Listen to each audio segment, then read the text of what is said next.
Hi guys, welcome to the channel. In today's video, I'm going to show you how you can activate ICC Men Cricket World Cup theme on Facebook Messenger. So before getting into this video, must subscribe to our YouTube channel and click on the bell icon. So the first step you simply need to do is to open Play Store and search for the Messenger.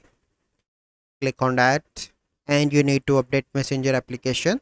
So once you update from here, you simply need to go back and open your Messenger application, and then you simply need to select any conversation from here and click on this icon in the top right.